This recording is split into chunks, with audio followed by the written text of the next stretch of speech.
합독을 하겠습니다. 히브리서 12장 1절 말씀 다 같이 합독합니다. 시작. 그러므로 우리는 들은 것에 더욱 유념함으로 우리가 흘러 떠내려가지 않도록 함이 마땅하니라. 한 번 더 시작. 그러므로 우리는 들은 것에 더욱 유념함으로 우리가 흘러 떠내려가지 않도록 함이 마땅하니라. 아멘. 자리에 앉으시기 바랍니다. 여러분, 우리 주님께서는 천국에 관한 비유를 말씀하시면서 이렇게 말씀하셨습니다. 시작. 천국은 여자가 가루 서말 속에 갖다 넣어 전부 부풀게 한 누룩과 같으니라 라고 말씀했습니다. 여러분, 빵을 만들어 보신 분들은 아시겠지만 빵을 만들 때에 그 밀가루 반죽에 비해서 누룩이 얼마나 조금 들어갑니까? 아주 적은 양이 들어갑니다. 그래도 그게 온 반죽을 전부 다 부풀게 하지 않습니까? 그렇듯이 우리가 하나님으로부터 받은 은혜, 우리에게 있는 이 겨자씨와 같은 믿음일지라도 그 은혜의 파워, 우리 믿음의 파워는 저와 여러분이 생각하는 것보다 훨씬 더 크다라는 말씀입니다. 그렇죠? 훨씬 더 크고 우리가 살아가는 인생의 전반적인 영역, 구석구석에까지 역사하는 것이 바로 하나님의 은혜요, 우리의 믿음인 줄 믿습니다. 이것을 믿는 것이 바로 주님께서 원하시는 그런 믿음이다. 그리고 이러한 믿음을 가지고 살 때에 우리는 이 땅에서 삶에서 정말 천국을 경험하고 주님의 역사를 경험하게 되는 것이에요. 그래서 이 은혜를 아는 사람, 이 은혜의 파워가 얼마나 크다라는 것을 아는 분들은 신앙생활하면서 기쁜 거예요. 행복한 거예요. 사도 바울이 얘기한 것과 같이 항상 기뻐하라 라는 그 말씀의 의미를 깨닫게 되는 겁니다. 이해가 가는 겁니다. 아, 그래서 이런 말씀을 하셨구나. 우리 주님도 그러한 신앙생활 하는 사람들을 볼 때 얼마나 기뻐하시겠습니까? 우리가 지난 몇 주 동안에 우리는 이러한 놀라운 은혜와 믿음을 지키기 위해서 딛고 일어서야 할 요소들에 대해서 함께 나누었지 않습니까? 그래서 우리는 근심 걱정을 딛고 일어서야 된다. 과거의 상처, 마음의 상처들을 우리는 딛고 일어서야 된다. 의심을 딛고 일어서야 되고 우리가 갖고 있는 이 연약함도 딛고 일어서야 되고 그리고 아주 타성적인 그러한 태도들, 노련한 그런 태도들, 매너리즘 이런 것들 우리가 딛고 일어서야만 한다라는 말씀을 나누었습니다. 물론 그 외에도 다른 여러 가지 많은 요소가 있겠지만 그 정도로 마무리를 하고 이번에는 이 믿음에 관한 얘기를 좀 해보려고 합니다.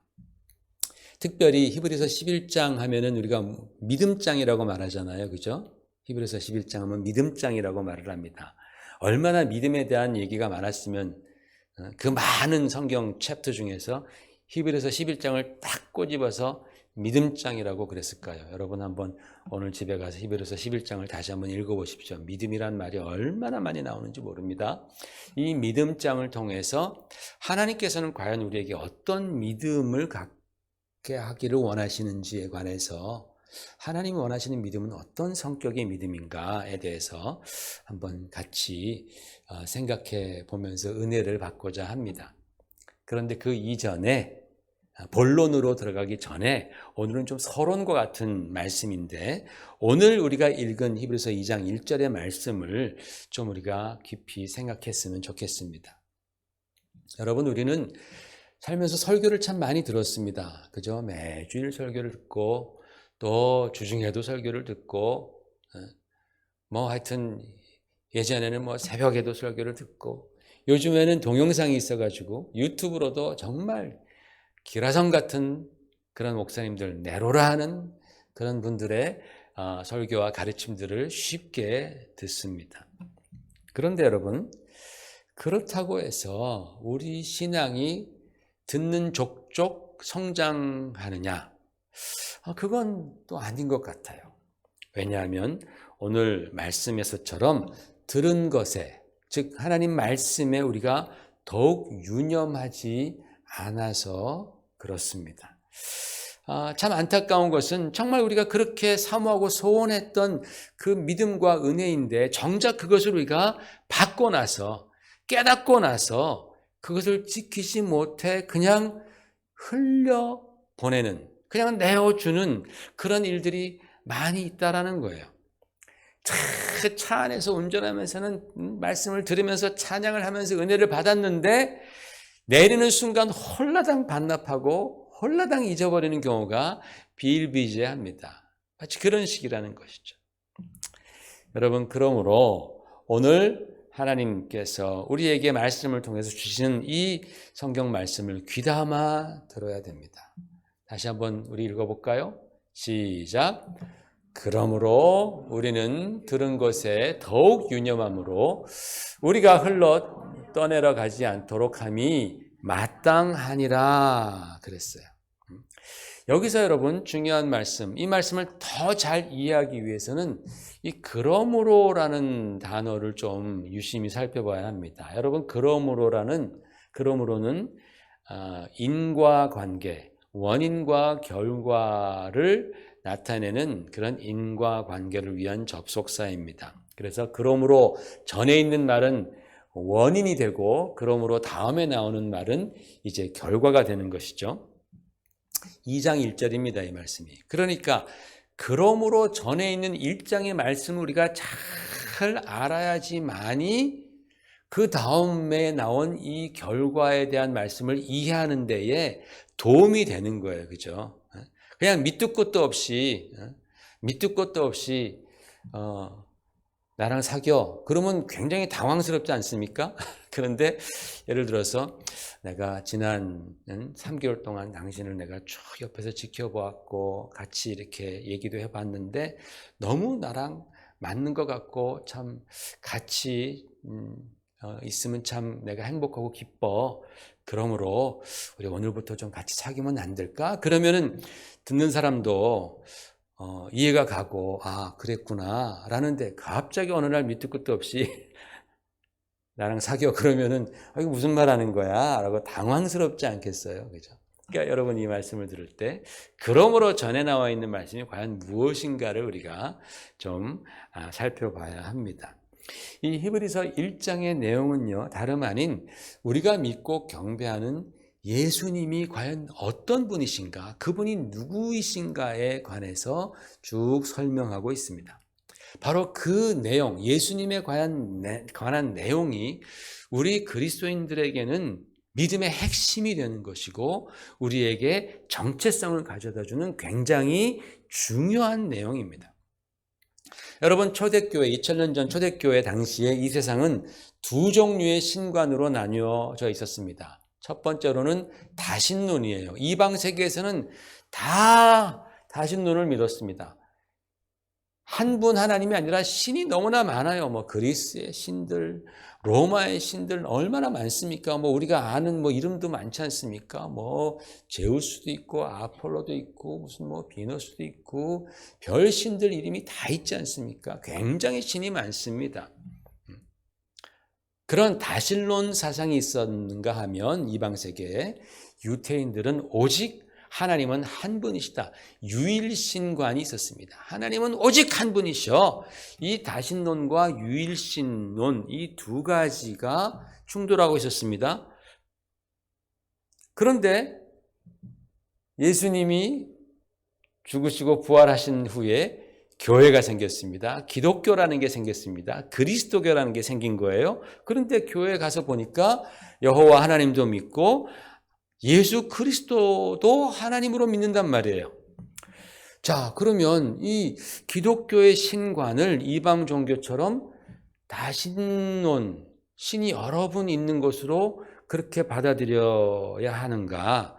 아니면 유일신으로 생각을 해야 되는가라는 그런 의문이 생기는 겁니다. 유대인들은 절대로 우리 기독교가 유일신 사상이 아니라고 생각을 합니다. 왜? 여호와 하나님만 믿어야 되는데 예수님도 하나님으로 믿잖아요. 너희들은 유일신 하나님이 아니다라고 말하죠. 그런데 우리 기독교는 우리는 절대로 다신론을 갖고 있는 종교가 아니라고 얘기를 하죠. 우리는 절대로 여러 하나님 믿는 게 아니야. 우리는 어떤 하나님을 믿어요? 우리는 오직 삼위일체 하나님을 믿는다라는 거죠. 성부 하나님, 성자 하나님, 그리고 성령 하나님. 우리가 믿는 하나님은 한 분이시지만 성부, 성자, 성령 하나님, 삼위의 하나님이 한 분이신 하나님이다 라고 그렇게 우리는 믿어요.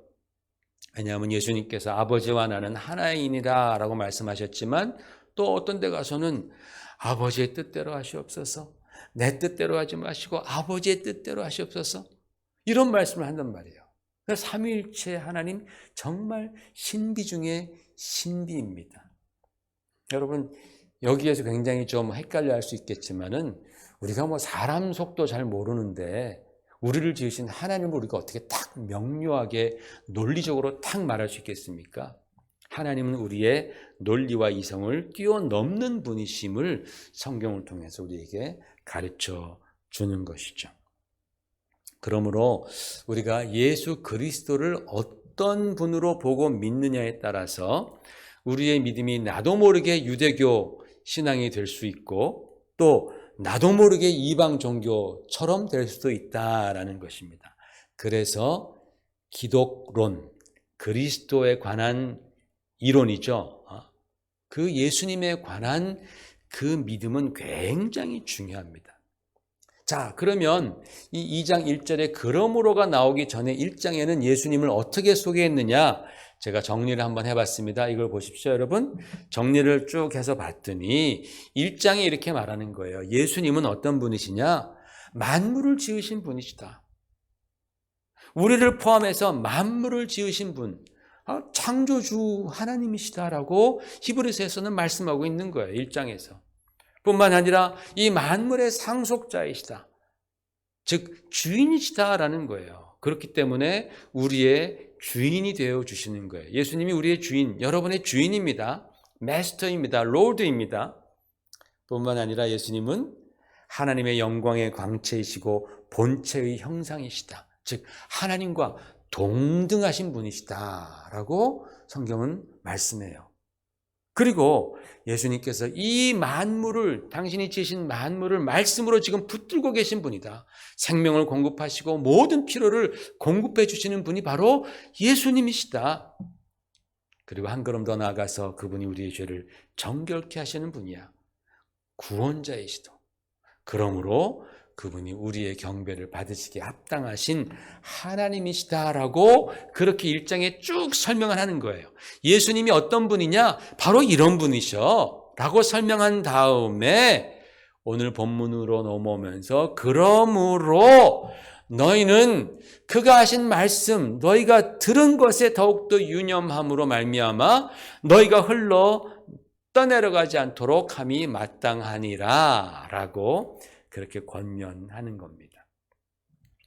여러분, 예수님께서, 우리가 믿는 예수님께서 과연 이러한 분이시다라는 사실을 믿고 깨닫는 것이 이게 바로 성경적인 믿음이에요. 우리 기독교의 믿음입니다. 여기에 거론된 것 중에서 여러분 오늘 처음 정말 예수님이 그러셨어? 예수님이 천지를 창조하셨어? 깜짝 놀라는 분도 있을 수도 있어요. 그런데 히브리서에 보면 그렇게 나와요. 그분이 만물을 창조하셨다라고 나옵니다. 그분이 나는 창조에는 관여 안 한 줄 알았는데 예수님이 창조주 하나님으로 관여하셨다라는 거예요. 그게 바로 성경적인 예수 그리스도에 관한 믿음이라는 거예요. 여러분, 우리가 이러한 믿음을 믿고 깨닫는 것이 이게 우리의 믿음의 기본이고 반석이 되는 거예요. 우리는 이 신앙에 더욱더 철저한 사람이 될 수 있도록 정말 말씀을 잘 보고 배워야 합니다. 여러분, 원수 마귀는요, 하나님의 아들인 예수께서 이 땅에 오셨을 때도 막 대적하잖아요. 얼마나 대적하고 방해합니까? 얼마나 회방합니까? 하물며 우리같이 연약한 인간들은 얼마나 더 유혹하고 우리가 받은 은혜와 그 믿음을 부정하려고 안간힘을 얼마나 더 쓰겠습니까? 그렇죠? 원수마귀예요. 원수마귀. 우리의 믿음을 자꾸만 파괴하고 떠내려가게 하려고 그런단 말입니다. 그래서 성경은 오늘 말씀에 너희들의 그 들은 것이 흘러 떠내려가지 않도록 너희가 들은 것에 더욱더 유념하라 라고 말씀하는 거예요. 여러분, 이 말씀에는 무슨 뜻이 내포되어 있습니까? 우리가 신앙생활 하다가 자칫 잘못하면 흘러 떠내려갈 수 있다라는 것을 지금 성경은 함축하고 있는 거예요. 그런 의미를. 너희가 떠내려갈 수 있다. 이것은 지금 믿는 사람들에게 해준 얘기예요. 믿지 않는 그런 불신자들에게 해준 얘기가 아니라 이미 믿고 있는 사람들. 그러니까 너희가 듣는 것에 유념하라. 그렇지 않으면 너희가 떠내려간다라는 말씀을 하고 있습니다. 여기서 흘러 떠내려간다라는 이 헬라어 파라레오라는 단어에는 두 가지 의미가 있습니다. 첫 번째로는 잃어버린다, 망한다 또는 표류한다라는 그런 의미가 있어요. 마치 항구에다가 배를 정박시켜 놨습니다. 줄로 잘 메어놨는데 그런데 밤새 막 파도가 막 너무나 센 파도들이 밀려쳤어요. 아침에 나가보니까 그 끈이 풀려가지고 배가 없어. 찾아보니까 저쪽에 지금 배가 둥둥 떠내려가고 있는 거예요. 얼마나 그러면 마음이 정말 얼마나 비통해집니까? 끝장나는 거죠. 큰일 나는 거죠. 그렇죠? 그게 바로 이 파라레오, 흘러내려간다, 표류한다라는 뜻입니다. 두 번째 의미는 자신에게 주어진 그 임무, 책임, 사역, 부르심 이와 같은 것들을 그냥 흘러 떠내려 보내는 것, 그런 의미가 있어요. 여러분, 우리가 예수님을 열심히 잘 섬기다가 시험에 들면 돌연 그냥 포기해버리지 않습니까? 사역을 놔버리지 않습니까? 부르심을 포기하지 않습니까? 이것 역시 흘러 떠내려가는 것입니다. 여러분, 이 히브리서에서는요, 잘 믿다가 정말 그렇게 떠내려가서 멸망에 이른다라는 내용들이 몇 번 나옵니다. 오늘 본문을 포함해서 굉장히 유명한 말씀들이 두 군데 더 나옵니다. 우리 히브리서 6장 4절 7절 같이 읽어봐요. 시작. 한 번 빛을 받고 하늘의 은사를 맛보고 성령에 참여한 바 되고 하나님의 선한 말씀과 내세의 능력을 맛보고도 타락한 자들은 다시 새롭게 하여 회개하게 할 수 없나니 이는 그들이 하나님의 아들을 다시 십자가에 못 박아 드러내놓고 욕되게 함이라. 이런 말씀이 있습니다.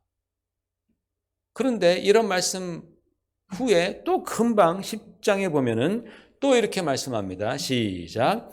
우리가 진리를 아는 지식을 받은 후 짐짓 죄를 범한 즉 다시 속죄하는 제사가 없고 오직 무서운 마음으로 심판을 기다리는 것과 대적하는 자를 태울 맹렬한 불만 있으리라. 그렇게 말씀했어요. 굉장히 두려운 말씀입니다. 여러분, 이것은 믿는 사람들에게, 신앙생활하는 성도들에게 주신 말씀이에요. 불신자와는 아무런 관계가 없는 말씀, 우리와 관련이 있는 그런 말씀인데 두려운 말씀 아닙니까? 그렇죠? 두려운 말씀입니다. 물론 우리 하나님은 사랑이십니다. 사랑의 하나님이십니다. 하나님은 우리에게 정말 한없는 은혜를 베풀어 주시고 우리를 끝없이 용서해 주시는 그러한 사랑의 하나님 맞습니다. 그렇죠? 그 하나님을 우리는 믿습니다. 하지만 그 하나님의 사랑과 끝없는 용서하심을, 그 은혜를 오히려 내가 죄짓고 하나님께 불순종하는 데에 수단으로 사용한다면 그거는 굉장히 심각한 일이 아닐 수 없는 것이죠. 그렇죠? 죄짓고 용서 구하고 또 불순종하고 은혜를 구하고 맨날 하나님이 나 용서해 주시니까 이번 죄 괜찮아. 이렇게 불순종해도 괜찮아. 하나님 용서해 주시니까 괜찮아 하면서 하나님이 원치 않는 일들을 우리가 하는 것, 이거 심각하다라는 거예요. 여러분 자식을 키우다 보면요, 얘네들이 꼭 한 고2 정도가 되면은 진짜 남자애건 여자애건 할 것 없이 하고 싶어서 안달이 나는 것 하나가 있어요. 그게 뭔지 아세요? 바로 운전입니다. 운전. 아이들이 운전하고 싶어 죽으려 그래요. 근데 부모 마음은 조금 이르다 싶어요. 그래도 아이들은 조릅니다. 야, 차가 왜 필요하냐 물어보면, 아이, 지금 뭐 차 운전은 안 해도 그냥 면허만 따놓으려 그러니까 운전 좀 가르쳐 달라고 졸라댑니다. 운전 안 할게. 면허만 따게 해줘. 근데 면허를 딱 따면 생각이 바뀌죠. 바로 바뀝니다. 그냥 동네에서만 할게요. 또는 뭐 교회 갈 때만 할게요. 뭐 그러다가 나중에는 조금 익숙해졌다 싶으면은 맨날 부모 차 끌고 나갑니다. 어디를 쏘달아다니는지 그냥 돌아다니는 거죠. 그런데 여러분, 보험을 들어주잖아요. 보험회사 보험료를 보면 남학생 남자 25세 이하, 그리고 성적이 B가 안 되는 걔네들한테 보험료가 제일 비쌉니다. 물론 뭐 전에 사고 난 사람들은 더 비싸지지만 그렇지 않은 상태에서도, 왜냐하면 그런 아이들이 사고 낼 확률이 통계적으로 굉장히 많다라는 것이죠. 굉장히 비싸요. 아주 와, 이렇게 비싸? 아주 부모로서 아주 그냥 힘이 듭니다. 그런데 이 철없는 학생이 말이죠, 아, 나는 보험이 있으니까 내 마음대로 운전하면 돼. 아, 이 정도 속도는 내야지. 이 차가 그래도 여기 계기판 보니까 한 200마일까지 있는데 내가 한 그래도 8, 90마일, 적어도 100마일은 한번 달려봐야지. 그러면 돼요, 안 돼요? 안 됩니다. 그런데 뭐 사고 나더라도 보험이 다 처리해 줘. 이렇게 운전하면 돼요? 안 됩니다. 그러다가 사고 나면 누가 제일 손해예요? 보험회사예요? 아니면 자동차예요? 보험료를 낸 부모입니까? 아닙니다. 자기 자신이 가장 큰 피해와 손해를 입는 거예요. 잘못하면 죽어요. 잘못하면 평생 안고 가야 하는 짐을 질 수도 있는 거예요. 자기 자신이 가장 불행해지고 가장 피해를 보게 되지 않습니까? 마치 그와 같은 것 아니겠어요? 여러분, 우리도 하나님의 사랑과 용서를 우리가 신앙생활하면서 마치 무슨 죄 짓는데 보험처럼 생각할 때가 있단 말이죠. 아무 거리낌 없이 불순종하고 죄를 지어도 두려움이 없는 거예요. 왜? 하나님은 사랑이시니까. 예수님의 십자가에 보혈이 있으니까 막 내 영혼이 막 파탄나고 막 그냥 피해가 나에게 막 엄습하는데도 불구하고 불순종하는데 걱정을 안 한다라는 거예요. 여러분, 그러면 안 되잖아요. 그죠? 그러면 안 되는 거예요. 오늘 말씀은 진짜 그러다가 정말 영영 다시 돌아올 수 없는 지경에 이를 수 있다라고 성경은 우리에게 경고해주고 경고하는 겁니다. 여러분, 우리가 하나님의 사랑과 은혜를 믿는 마음으로 우리가 정말 어떻게 해서든지 나의 부족함과 연약함을 내가 이겨내고 주님의 말씀에 순종하려고 한다면, 그러다가 우리가 혹시 쓰러지고 넘어질 때에 주님은 우리를 정말 긍휼히 여겨주시겠죠. 마치 노력하는데 자식이 안 되는 그것을 볼 때에 부모가 참 긍휼히 여기는 것처럼 그렇게 하나님은 긍휼히 여겨주시겠지만은, 그러나 우리가 주님의 그 사랑과 은혜, 십자가의 그 귀한 은혜를 내가 죄짓고 불순종하는 데에 악용한다면, 짐짓 다시 죄를 짓는다면, 그리고 주님께서 우리에게 주신 그런 부르심과 사명을 감당하지 않고 회피하는 데에 핑계거리도 쓴다면 하나님께서 절대로 기뻐하시지 않죠. 당연히. 하나님 속마음이 부글부글 하시겠죠. 왜? 잘못하면 우리는 영적으로 영영 떠내려갈 수 있다는 것이, 이게 바로 영적인 현실이기 때문에 그래요. 보험만 믿고 막 운전하다가 사고 나면 잘못하다가 큰일 나는 것이 현실인 것처럼, 영적인 현실도 그러하다라는 말씀입니다. 그래서 오늘 말씀에는 너희가 들은 것에 더욱 유념하는 것이 마땅하니라 라고 되어 있지 않습니까? 마땅하니라. 너희가 더욱 유념함으로 우리가 떠내려가지 않도록 함이 마땅하니라. 여기서 마땅하다라는 뜻은 절대적으로 필요하다라는 그런 의미입니다. 근데 여러분 여기서 유념하다라는 이 헬라어 프로세호라는 이 단어도 두 가지 의미가 있는데 하나는 뭐냐면 주의해라, 조심해라 라는 어떻게 보면 좀 약한 의미가 있어요. 주의해라, 조심해라. 좀 수동적인 의미가 있어요. 그런데 또 한 가지 의미는 뭐냐면 자신을 거기에 바쳐라, 헌신하라 라는 그러한 능동적인 강한 뜻도 그 안에 들어가 있는 거예요. 그러니까 이게 무슨 뜻이냐면 우리가 들은 것에 더욱 유념하라 라는 말은 너희가 그 듣고 받은 말씀으로 말미암아 받은 그 은혜를 너희가 잃지 않을까 조심하고 살피는 것으로 끝나지 말고 더욱더 너희 자신을 바로 그 받은 바 은혜, 하나님의 말씀, 그 명령에 너희가 너희 자신을 더욱더 투자해라. 더욱더 헌신하라. 받은 바 사명과 부르심에 너희가 더욱더 적극적으로 헌신하라. 그래야지 너희가 흘러 떠내려가지 않는다. 라는 그런 의미가 있는 거예요. 여러분 우리가 요즘 신앙생활하는 이 2022년도의 신앙 환경은 참 열악합니다. 점점 더 열악해지고 있습니다. 특히 요 몇 년 사이에 코비드-19 벌써 19이 19년이 시작했으니까 19이잖아요. 지금 22 아니에요? 19, 20, 21, 22 벌써 횟수로는 4년에 접어들었습니다. 굉장히 오랜 시간 동안 지금 이 코비드라는 것에 지금 온 세계가 막 헤매고 있는데 우리 기독교 교회도 참 큰 시련에 빠져 있습니다.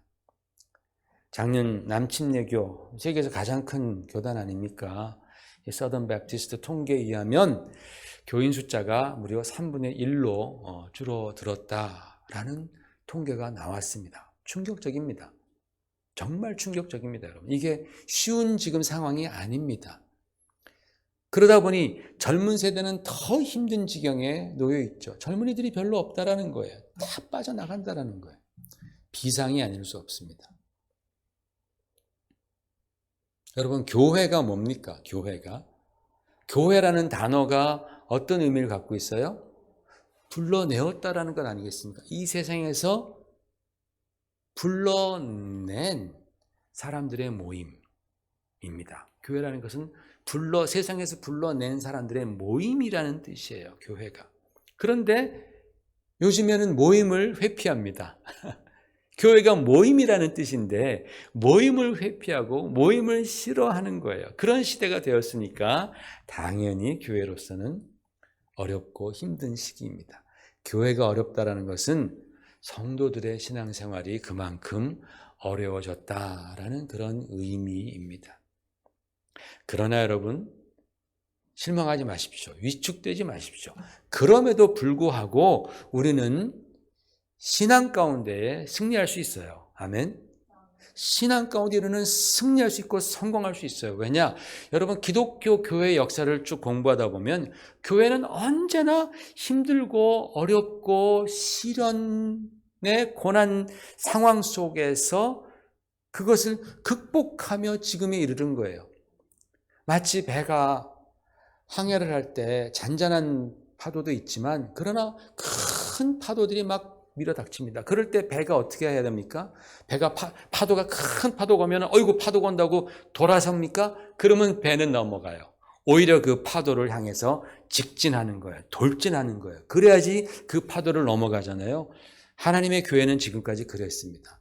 그 파도를 피하지 않고 그 시련을 피하지 않고 그 피론과 맞대면서 그것을 극복하고 넘어왔습니다.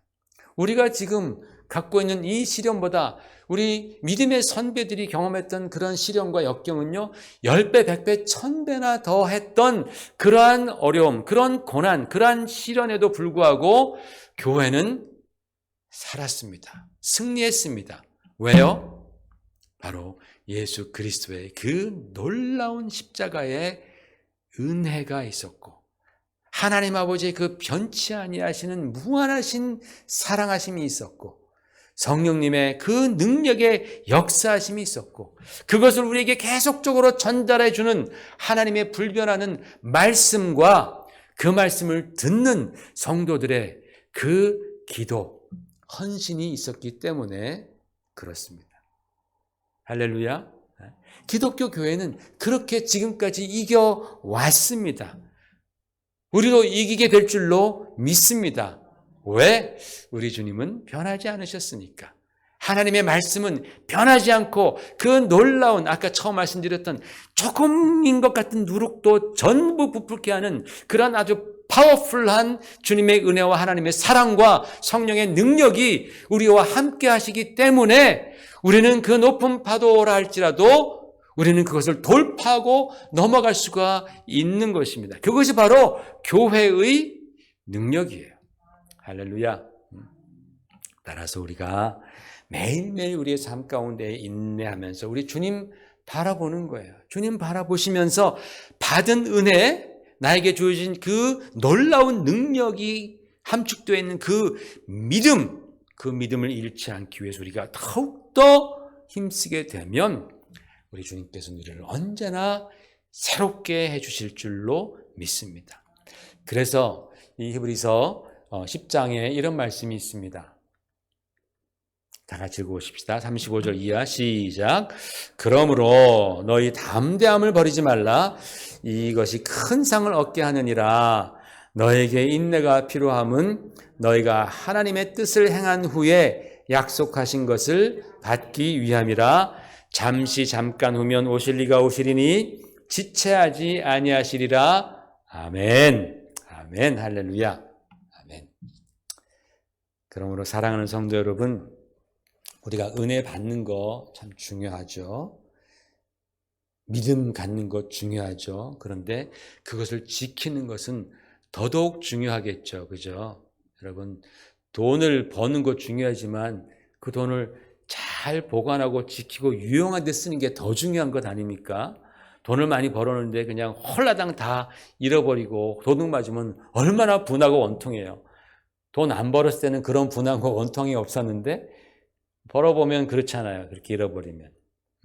여러분께서 가정과 재산을 그렇게 잘 지키고 우리의 자존심과 명예와 나의 건강을 우리가 잘 지키기 위해서 힘쓰는 것처럼 여러분, 오늘 성경 말씀은 너희가 들은 하나님의 말씀, 그 말씀 안에 예수 그리스도의 십자가의 은혜가 있고 그 말씀으로 하나님의 그 놀라운 사랑과 성령의 능력들, 이 많은 영적인 축복들이 그 말씀 안에 다 들어가 있잖아요. 그 들은 말씀을 더욱 유념함으로 그냥 살피고 주의하는 것뿐만 아니라 더욱더 거기에 헌신함으로써 지키라는 거예요.